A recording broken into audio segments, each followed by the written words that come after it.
It is possibly the most expensive postcard ever taken, but the Mars rover has sent home images of the surface of the red planet, and in them you can see Mount Sharp, the slopes which Curiosity intends to approach. Declan Molloy is chairman of the Midlands Astronomy Club. Declan, you're very welcome to the programme. Thank you. Good morning. What do you make of these images? They're beautiful images. Obviously, the high-definition camera on Curiosity is miles above what was on Spirit and Opportunity before it.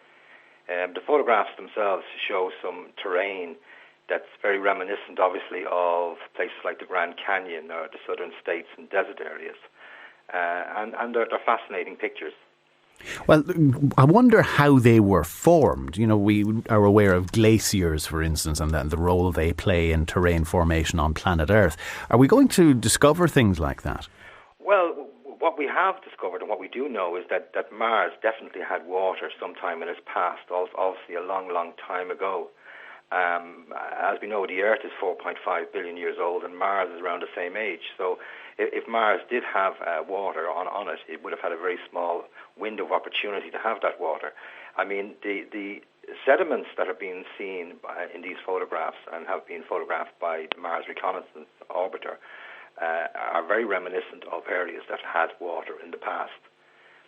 The photos that you can Google online now, which depict the surface of Mars, the ones previous or prior to yesterday, were they studio photos or were they computer generated, or how did they come into being?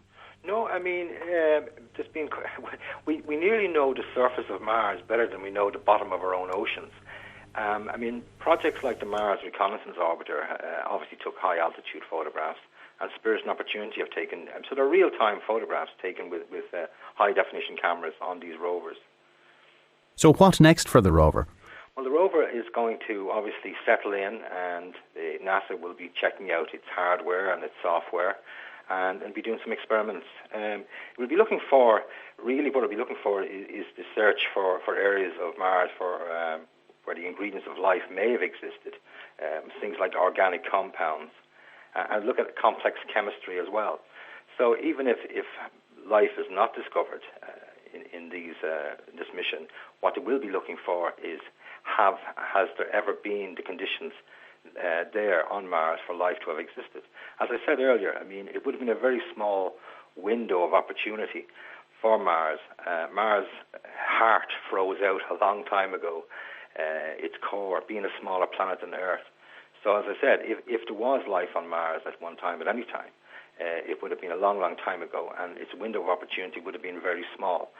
But the rover will be looking for organic chemistry. It will be looking for looking at these sediments closely. It will be having a suite of experiments and tests on board.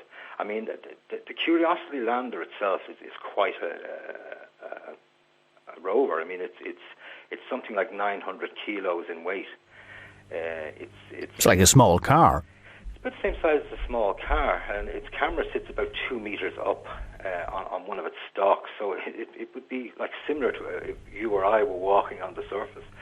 It's kind of like the Google car concept. Remember when they made Google Maps and they were driving the highways and byways? That's right, yeah. I mean, only this will be even better definition. I mean, you've got to understand that the computing power on Curiosity is something like 8 times that of Spirit and Opportunity.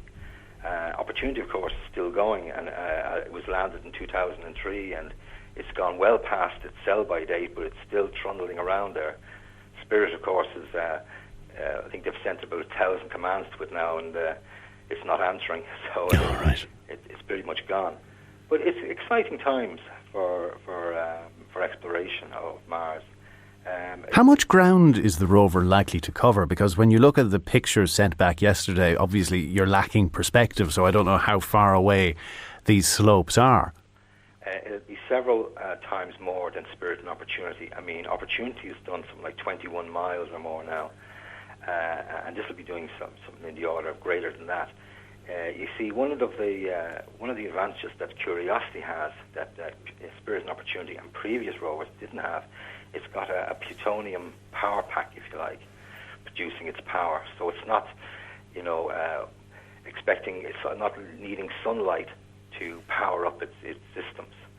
So it'll have more latitude in that sense to go greater distances and in more inhospitable terrains and environments. Just a question from a listener. As you gaze at the photo that was sent back yesterday, one of the photos, obviously the predominant colour is a slightly light hue of red, but there's some black in there as well. What's the black? I'm not quite sure. Some of these photographs have to be enhanced, but not greatly enhanced. I mean, the geology on Mars is a reason why we call it the red planet. Is a lot of oxides, so the reddish hues are understood. Some of the other rocks can be various other geologies over a period of time. That's one of the curious things about one of the recent photographs is that it shows what look like hydrated sediments, but some of them look a bit curious, like similar to what we would have found on Earth if there was tectonic activity after sediments were laid down. So there's a lot to be found out, a lot to be understood about the history of Mars's geology. Well, Declan, as always, we appreciate you taking time out of your schedule to talk to us about that. Thanks very much indeed for taking our call. No problem. Thank you very much. Declan Molloy, Chairman of the Midlands Astronomy Club.